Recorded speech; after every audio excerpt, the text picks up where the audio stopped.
প্রিয় শিক্ষার্থীবৃন্দ, নবম শ্রেণীর শিক্ষার্থীদের জন্য ইসলাম শিক্ষার প্রশ্ন এবং প্রশ্নের পাশাপাশি উত্তর আমি বলে দেব। তোমাদের বলা আছে, সামাজিক সমস্যা বিশ্লেষণ করে ইসলামের বিধিবিধানের আলোকে সমাধান করি। আমরা দৈনন্দিন জীবনে আমাদের চারপাশে প্রতিনিয়ত বিভিন্ন সমস্যা বা চ্যালেঞ্জগুলো দেখতে পাই। ইসলামের নির্দেশনা বিধিবিধান যথাযথভাবে চর্চা করলে এই ধরনের সমস্যার সমাধান করা সম্ভব। তুমি যে এলাকায় বা অঞ্চলে বসবাস করো সেই এলাকায় বিভিন্ন সামাজিক সমস্যা সমাধানে ইসলামের বিধিবিধানগুলো বিশ্লেষণ করো। আমরা এখন দেখব কাজ 1 কি বলা আছে, সমস্যা বা চ্যালেঞ্জ অনুসন্ধান। এখানে দুইটা পয়েন্ট দেওয়া আছে। প্রথম পয়েন্ট আছে, তুমি যে এলাকা বা অঞ্চলে বসবাস করো সেই এলাকার বিভিন্ন সমস্যা বা চ্যালেঞ্জগুলো তালিকা করো। 2 নম্বর হচ্ছে, এরপর তোমার একজন সহপাঠীর কাছ থেকে জেনে নাও সে কি কি সমস্যা বা চ্যালেঞ্জ খুঁজে পেল। এখানে নমুনা একটা ছক দেওয়া আছে।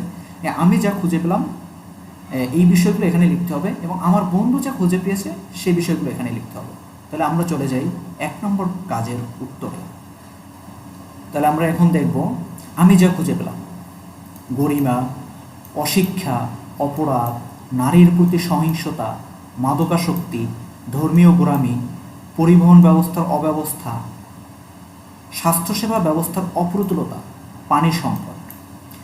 এবং এর পাশাপাশি আমার বন্ধু কি খুঁজে পেল সেগুলো আমরা এখানে দেখব: বেকারত্ব, পরিবেশ দূষণ, পরিবার ভেঙে যাওয়া, শিশু শ্রম, ভ্রষ্টাচার, সামাজিক বৈষম্য, বাসস্থানের অভাব, বিদ্যুতের অভাব, খাদ্য সংকট।